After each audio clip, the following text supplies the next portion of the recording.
যতদূর চোখ যায় শুধু বিস্তীর্ণ এলাকা জুড়ে চীনাবাদামের সবুজ পাতা দোল খাচ্ছে। চলতি মৌসুমে রংপুর অঞ্চলের ৫ জেলায় বেড়েছে এর চাষ।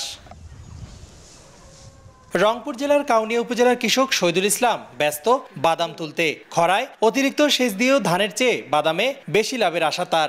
এক মন ধানের দাম মনে করেন ১,০০০ টাকা, আর সেটি এক মন বেচলে ৫,০০০ টাকা পাওয়া যায়। দুন করে ১০ মন হয় ২৫ শতকে, আর ধান মনে করেন ২০ থেকে ১৫ মন, তাহলে এর যে ফসল ভালো হয়। রংপুর অঞ্চলে অন্যান্য ফসলের চেয়ে লাভজনক হয় অনেকেই ঝুঁকছেন এই বাদাম চাষে। কিন্তু গত বছরের চেয়ে এবছর উৎপাদন বাড়লেও আবহাওয়া অনুকূলে না থাকায় বেড়েছে খরচ বলছেন কৃষকরা। ধান মনে করেন যদি ১৪ মন হয় তো ১৪,০০০ টাকা, আর বাদাম যদি আপনার মনে করেন ১০ মন হয় তো ১০ মনে ৪,০০০ টাকা করে ধরেন ৪০,০০০। বৃষ্টি না হওয়ার কারণে এদিকে প্রায় দিনে 2 দিন 3 দিন পর পর পানি দেওয়া লাগতেছে। পানি ছাড়াটা খরচাটাই বেশি হওয়া লাগছে, বুঝেন নাই কথাটা, এই কারণে লাভ কম হবে এবার।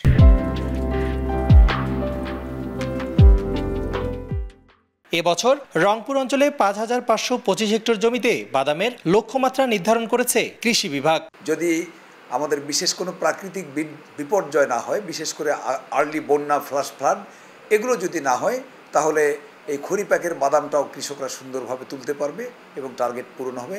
আবহাওয়া অনুকূলে থাকলে রবি ও খরিফ মৌসুম মিলে ২২,৩৭৫ মেট্রিক টন বাদাম উৎপাদনের আশা কৃষি বিভাগের। রেদওয়ান হিমেল, সময় সংবাদ, রংপুর।